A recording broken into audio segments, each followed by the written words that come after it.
या बघा, महत्वाची आणि शेवटची माहिती जरा लक्ष असू द्या. आपण आलेले वाडेश्वराच्या, जगदीश्वराच्या, शंकराच्या, महादेवांच्या मंदिराशी. पण या मंदिराला येत असताना लांबून मनामध्ये प्रश्न पडला असेल की याचा दिसणारा आकार हा मशीद सारखा त्याला पडला, मराठी बाहेरच बोलला. महाराजांना माहित होतं की आपल्या उत्तरदात गडावरती मुघल लोक येणार, आपल्या मंदिरांचा नासधूस करणार. तसंच होतं. जेव्हा मुघल सरदार येत होता आपली देवदेवळं तो नष्ट करत होता. जाणून बुजून मशीदचा आकार दिला. मुघल आले, मशीद वाढली, नमाज पडले, निघून गेले. पण उत्तरदात माहित पडले मस्जिद नसून एक शंकराचं मंदिर आहे. तोडण्याचे तुम्ही या ठिकाणी आले. मंदिराच्या डिझाईन तोडल्या, नंदीचे शिंग कांटून तोडलं. आता राहिलं दरवाजातून प्रवेश करून शिवलिंग उद्ध्वस्त करणं. पण मंदिराचा दरवाजा अत्यंत छोटा. जर वाकून गेलो तर समोर शिवलिंग नतमस्तक होणार, हिंदूच्या देवता समोर आपण नतमस्तक होणार. मग काय करूया? दरवाजा तोडून जाऊया.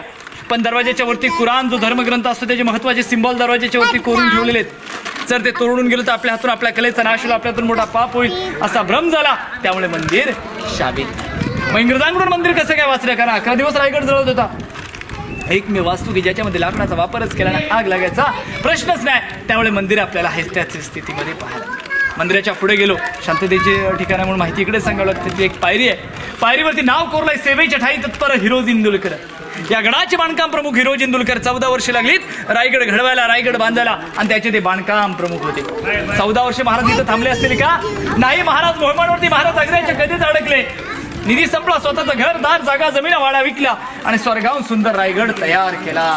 राजा आले. राजाने विचारलं हिरोजीना, हिरोजी रायगड बेलाग आणि बे बुलंद झाला काय? मग महाराज म्हणतात की बोला, काय इनाम पाहिजे तुम्हाला? राजा असं काही नको.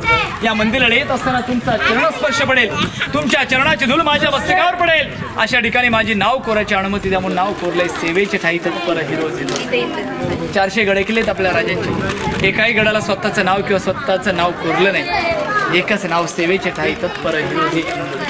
याच ठिकाणी महाराजांची समाधी जीवनात आलेली आहे. प्रत्येक मनुष्याने एकदा तरी रायगडवारी केली पाहिजे. लोकांचं काय असतं, मला 4 धाम करायचे, 12 ज्योतिर्लिंग करायचे, अष्टविनायक यात्रा करायची, जेजुरी करायचे, पंढरपूर करायचे. राजाने सर्व करा, पण एक दिवस स्मरण करा की मी ज्या वाऱ्या केल्या आणि मी जो देवळातला देव पोजला तो कुणामुळे? या छत्रपतींच्या मुळे.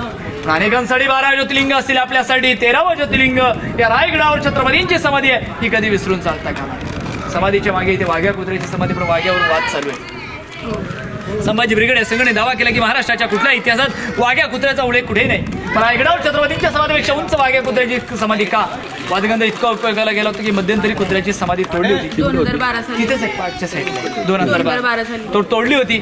वाद आता कोर्टात गेलाय. कोर्ट निकाल दिला याच्यावर नक्की वाघ्या कुत्रा होता की नव्हता म्हणून. आपण एवढेच म्हणूया की अंधार झाला एक दिवा पाहिजे, अंधार झाला एक दिवा पाहिजे. या महाराष्ट्रालाच नव्हे ताकंड हिंदुस्थानाला पुन्हा एकदा जिजाऊंचे शोभा पाहिजे. बोला छत्रपती श्री शिवाजी महाराज जय. तर तुम्ही इथं दर्शन करून त्या मुलाकडे जेवण करून थोडा